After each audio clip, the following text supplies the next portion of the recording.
Listen, 94.9 FM Dakar. West Africa Democracy Radio, 94.9 FM Dakar. Get the best in radio broadcast. We are West Africa Democracy Radio.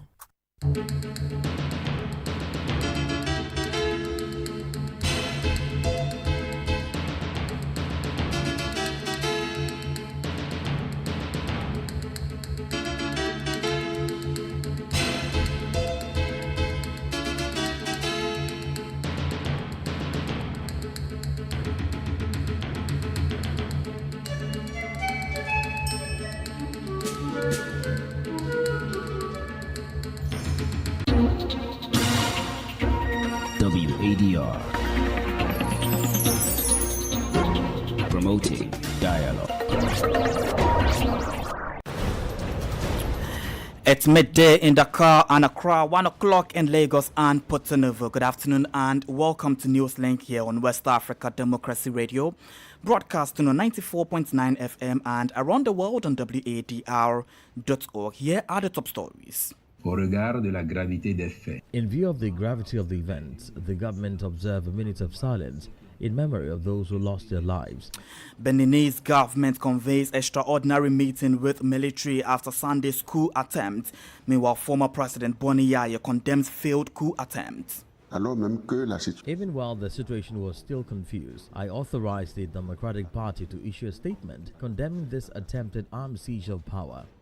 Military junta in Guinea-Bissau adopts political charter for a one-year transition, and residents of Ghana's Bono region praises WADR's current affairs program for boosting citizens' participation in democratic processes. They always say that women goes in for position, is sex for position. No, it's not that. If you involve yourself into something and do it well, really you'll reach your goal. So the program has helped me a lot. Nigerian Air Force denies violation, says aircraft landing in Burkina Faso was precautionary. Please stay tuned for details of these stories and more. Christopher Aticho with Newslink.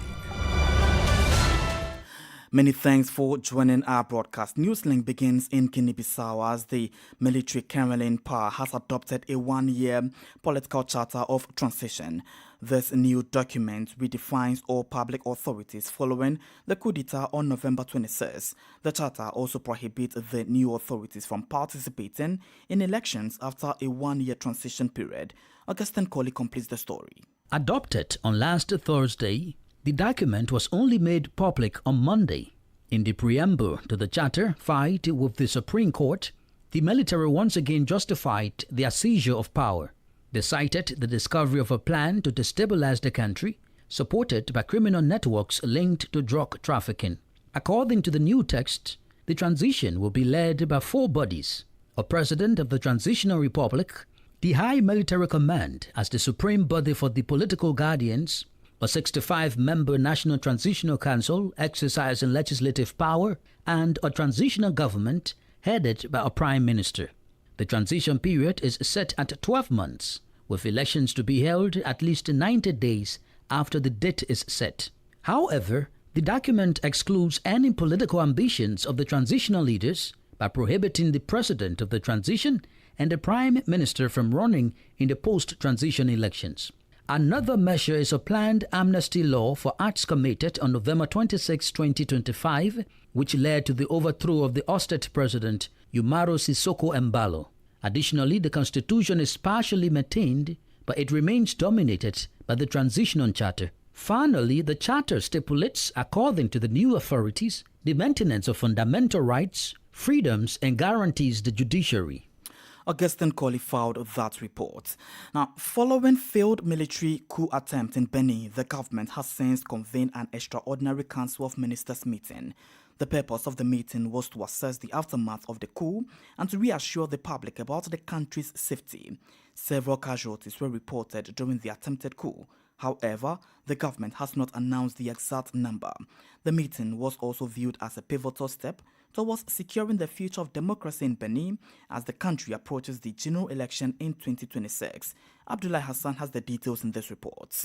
The meeting agenda focused exclusively on the events that occurred on Sunday, December 7, 2025, regarding the failed coup attempt. Officials of the executive branch met with high-ranking military officers in addition to prominent government office holders. Wilfred Landry Hungbeji is spokesperson for the Beninese government. The detailed report reveals that a small group of soldiers who organized the meeting planned to remove the President of the Republic from office and to undermine the institutions of the Republic, thereby jeopardizing the established constitutional order. To achieve this, they undertook to neutralize or kidnap certain generals and senior army officers because of their positions of responsibility within the state apparatus. Meanwhile, the Beninese government announced the opening of investigations to prosecute all those responsible for this failed coup. Wilfred Hungbeji says an assessment of the material damage suffered by civilians and compensation by the Beninese state are also planned. In view of the gravity of the events, the government observed a minute of silence in memory of those who lost their lives, expressed its support for the injured, and then ordered that investigations already open make it possible to identify all the perpetrators and those who commissioned them, to determine responsibility so that they can answer for them, to assess the material damage, including collateral damage, suffered by civilians, and to consider compensation by the state. The government also welcomed the release of the two generals who had been kidnapped by the fleeing mutineers. Abdullah Hassan with the details of the report by WADR's Cotonou correspondent Aziz Adam Sole. Meanwhile, former president of Benin, Boni Yaye, has strongly condemned the failed coup attempt, describing it as bloody and despicable attack on the republic. In a statement, he expressed solidarity with the victims, praised the defense and security forces, and called on citizens to remain calm and uphold peace and democracy. Here is the former president Boni Yaye. Even while the situation was still confused, I authorized the Democratic Party to issue a statement condemning this attempted armed siege of power. I then sent a personal message to party president Stallone, expressing my solidarity with the bereaved republic, himself and his family. For 10 years, the Lord has granted me the grace to lead this country in peace, tranquility, and the strengthening of our republican values. My commitment to democratic values is more than just experience. It is a conviction ingrained in my very being.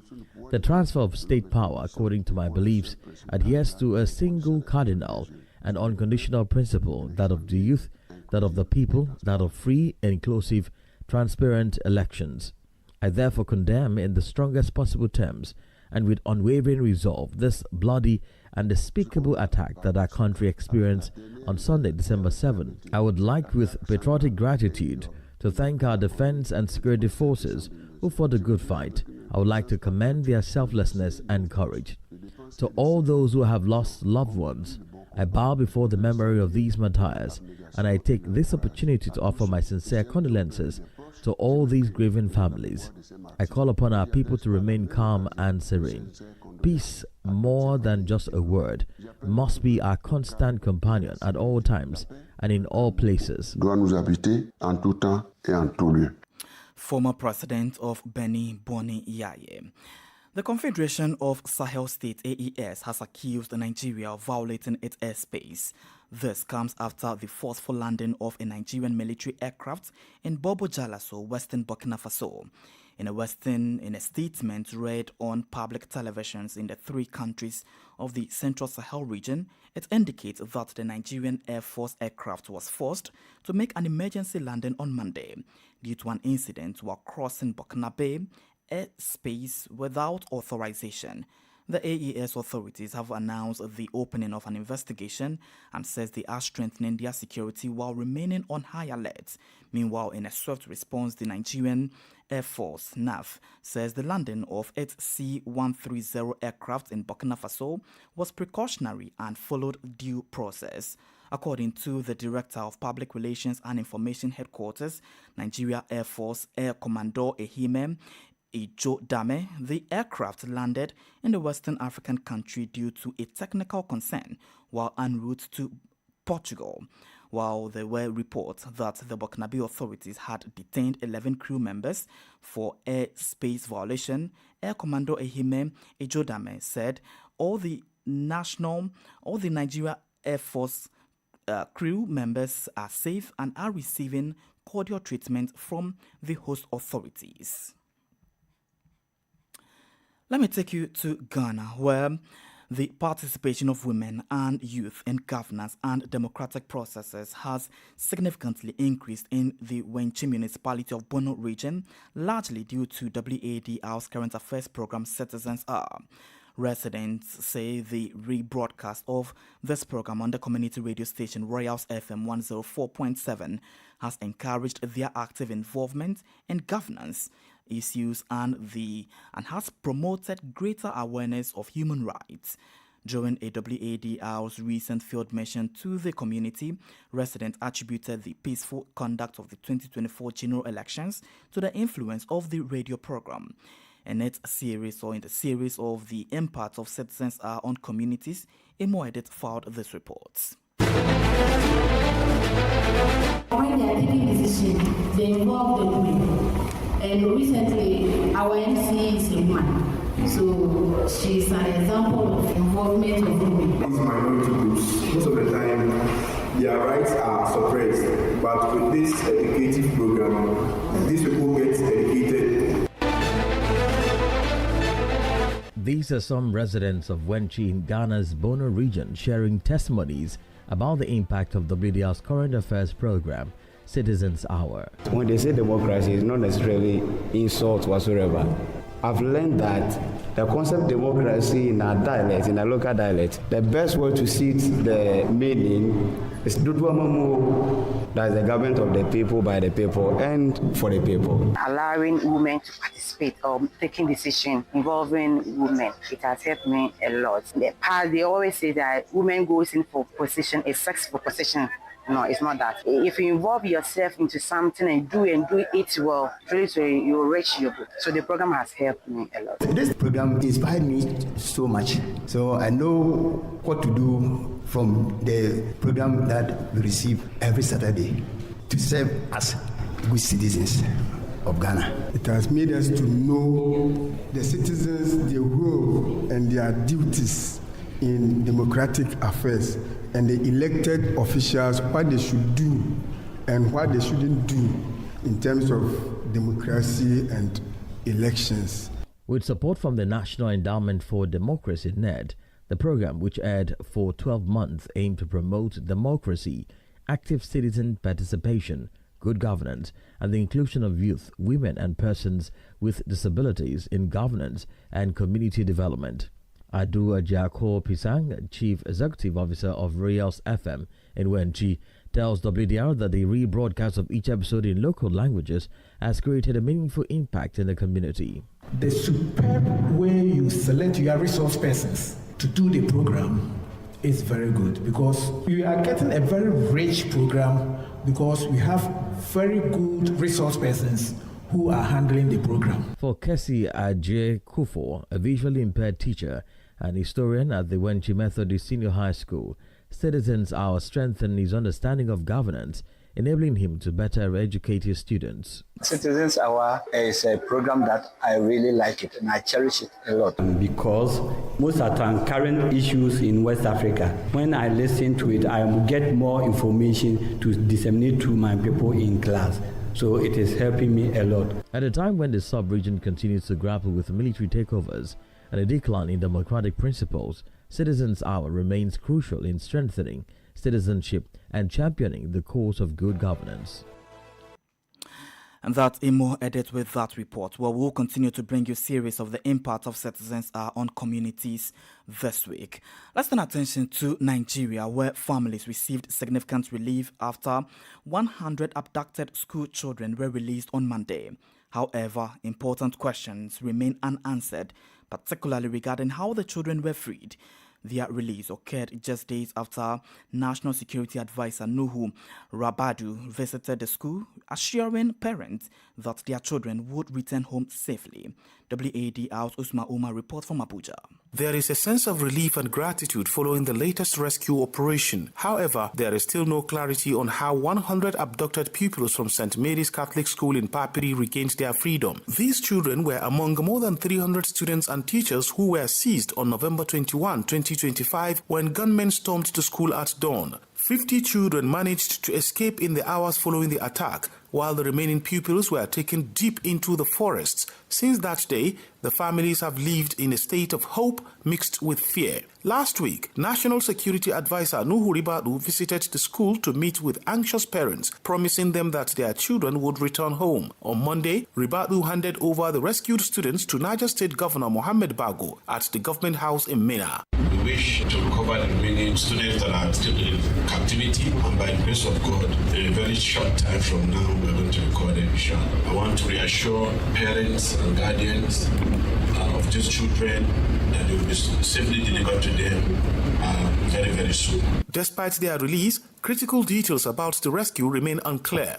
Authorities have not explained how the children were rescued or whether any kidnappers were arrested. No group has claimed responsibility for the kidnapping, although residents blamed bandits who target schools and travelers for ransom. The Papiri abduction is one of several recent mass kidnappings in Nigeria's troubled northern region. Just days earlier, 25 students were kidnapped in Kebbi State, and in Kwara, 38 church worshippers were also abducted but have since been freed. President Tinubu had vowed to continue efforts until every hostage is rescued. However, Nigerian officials rarely discuss ransom payments, and arrests are uncommon. For many parents in Niger State, the return of their children is a blessing, yet the fear of another attack lingers. For Newslink on West Africa Democracy Radio, Usman Umar reporting from Abuja. You're still listening to Newslink here on West Africa Democracy Radio, broadcasting on 94.9 FM and around the world on WADR.org. We are also live on Facebook at WADR English Service, as well as YouTube at WADR News. Here's a reminder of our top stories. Military junta in Guinea-Bissau adopt political charter for 1-year transition. Benin's government convenes extraordinary meeting with military after Sunday's coup attempt. Meanwhile, former President Boni Yaye condemns the coup attempt, and residents of Ghana's Bono region praise WADR's current affairs program for boosting citizens' participation in democratic processes. A Nigerian Air Force denies violation, says aircraft landing in Burkina Faso was precautionary. Still ahead in the news, we do have the press review, guest interview, and sports news. Please stay with us. More stories coming up on West Africa Democracy Radio. Newslink continues. Let me take you to the Gambia, where members of parliament are expressing the need for significant changes to the country's citizenship laws. They are raising concerns that thousands of long-term residents, many of whom were born and raised in the Gambia, remain stateless. Particular attention is being directed towards Ghana Town in Brofort, where generations of families have lived without a recognized nationality. A recent assessment shows that most residents of the town lack legal documentation, even though they consider the Gambia their only home. WADR's Bantu correspondent Santona Mendy has the rest of the story.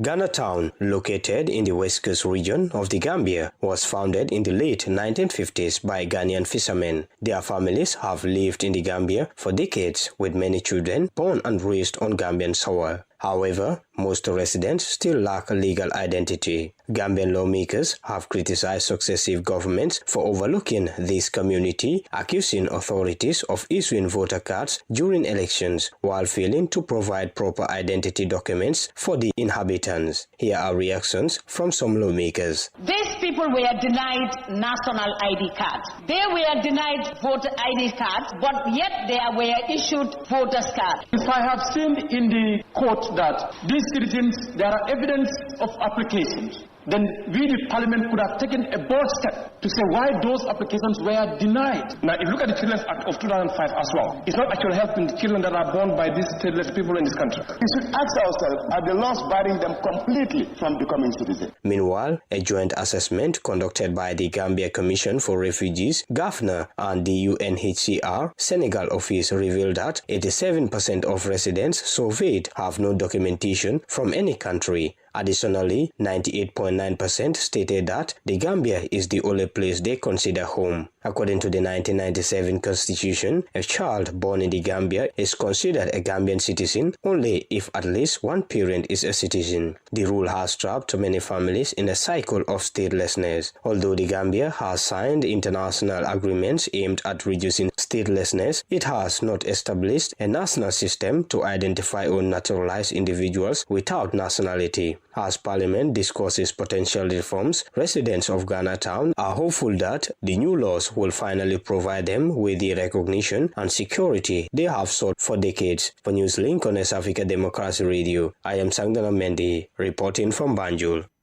The 9th Pan-African Congress is underway in Lomé, in the capital of Togo.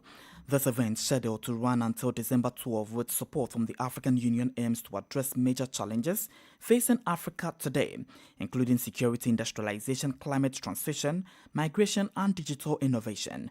The crucial point will be Africa's role in global governance in the 21st century. Fonya Singbe, President of the Council of Ministers in Togo, officially opened the proceedings at the Lomé Convention Center on Monday. The event has taken place in the presence of numerous dignitaries, including heads of state, ministers, academics, and representatives of the African and Afro-descent diaspora. Here's an excerpt of Fonya Singbe's speech. Pan-African renewal is a strategic necessity. The international order is being reshaped and new centers of power are emerging. In this moment of transformation, no African nation can face the magnitude of contemporary challenges alone. Neither climate injustice, nor health crisis, nor technological divides, nor global economic competition.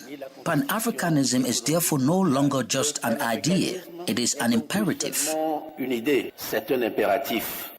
Fonya Singbe is the president of the Council of Ministers in Togo. This is the newspaper review. Stay abreast and find out what the top stories are in your country. This is the newspaper review. The newspaper review. For the press review this afternoon, let's join Abraham Parker in Liberia. This edition features 3 local dailies. We begin with the front page Africa News paper, volume 18, number 232. And it goes with these stories. It does not meet the standard. Nima County Senator Yan Tuan rejects having whole deal, cites compliance gaps as HPS hearing postponed over absence of key government officials. Death of domestic violence survivor highlights systemic failures. I want to make it. This is coming as Liberia and the world celebrate 16 days of activism. Up next is the Heritage News paper, and it goes with these stories. Liberia secures road boost. Liberian Senate holds HPS review. And our last stop is the Independent News paper. Sweden's shutdown may cost Liberia over US $149 million as activist Koli urges President Bouaka to cut down on public waste. African leaders on edge as regime change via coups rocks continent. Former presidential candidate X-rays Liberia leadership from President Joseph Dickens Roberts to Joseph Boakai. Well, that does it for this edition of Press Review from Liberia's capital Monrovia. Thanks for joining us, and it's back to you in studio. Many thanks, Abraham Parker, for the Press Review. Politics, analysis on major news, social matters, and all. This is a guest. In our guest interview this afternoon, we focus on some diplomatic issues as the Confederation of the Sahel State AES has accused Nigeria of violating its airspace following the emergency landing of Nigerian military aircraft in Bobo Jalaso, western Burkina Faso. AES says the Nigerian Air Force aircraft entered Burkina Bay airspace without authorization and has announced an investigation while placing its security forces on high alert. However, the Nigerian Air Force insists the landing was purely precautionary and caused by a technical issue while the aircraft was en route to Portugal. The Nigerian Air Force crafts announced or confirmed that 11 crew members are safe and are receiving cordial treatment from Burkina Bay authorities.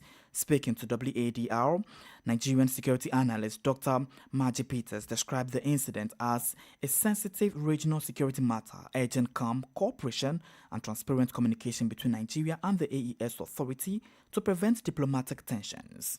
You know, in African adage, they say because there is a crack in the wall, that's why the lizard could creep in. We all know there is tension in the sub-region, especially with the coups that ECOWAS refused to endorse, AU did their own, and the pulling out of Niger, Mali, Burkina from the ECOWAS organization. So it just shows that there's already a tension. And then with what happened in the Republic of Benin, and then having these emergencies, they could feel it's an orchestrated plan. So nobody is going to take anything for granted. Naturally, if there is no crack, there is no tension, there is no issue around relationship, that is what they will have been happy that they have been able to do. But with the tension that is on the ground, especially in West Africa, everything that any country does now is suspect. And I don't blame them for doing that. But at the end of it all, there's going to be a lot of diplomatic engagement and diplomatic maneuvers, and nothing is going to happen. It's going to escalate. It's not going to go beyond this. This is just to show a check that we need to be respected. Our sovereignty needs to be put into consideration.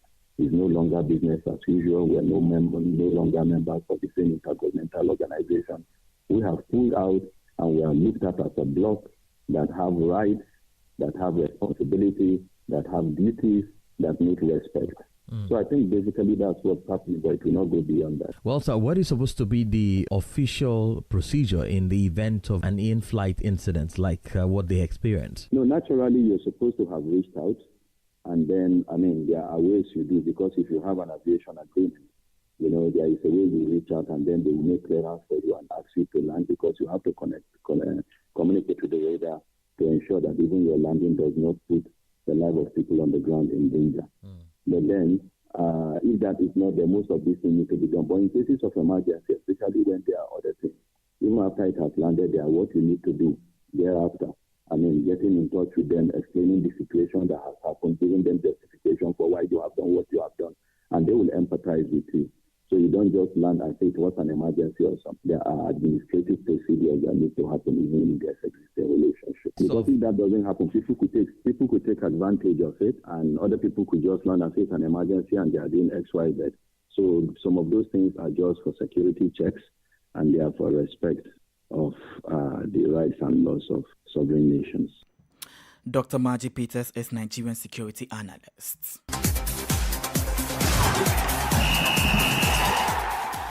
In sports this afternoon, Ghana's midfielder Mohamed Kudus says the Black Stars are fully aware of the quality of the England national team ahead of the 2026 FIFA World Cup. The former Ajax playmaker, now in his third season in the English Premier League, says Ghana understands the strength of Thomas Tuchel's side and is preparing mentally for the tough challenge. Ghana has been drawn in Group L alongside England, Croatia and Panama, with the Black Stars scheduled to face England on June 27 in Boston. Reacting to the draw, the Tottenham Hotspur midfielder said Ghana respect England's quality but will be ready for the big clash next year's World Cup. And that ends it for sports this afternoon. And we've come to the end of this afternoon's edition of Newslink here on West Africa Democracy Radio, broadcasting on 94.9 FM and around the world on wadr.org. Thank you for listening, and many thanks to Ismaila Kamara and Mustafa Sek for the technical assistance. Do interact with us on all of our social media platforms, X formerly Twitter, Instagram at WADR English, and on Facebook at WADR English Service, as well as around the world at wadr.org. I am Christopher Ticho. Good afternoon and enjoy the rest of our broadcast. And many thanks to you for listening to Newslink via Hot 104.3 FM, New Me FM 94.0, Hilltop Radio 104.7 FM, and Veritas Radio 102.9 in Banjul, the Gambia. We also appreciate our listeners in Liberia via Alternative Youth Radio 98.9 FM, Lofa County, Radio Kagama 94.5 FM, Nibe County, DCN Radio 91.3 FM, Riverside County, Wakat FM Radio, Banga, Liberia, Radio Gulf FM 91.3 Sierra Leone in Nigeria, and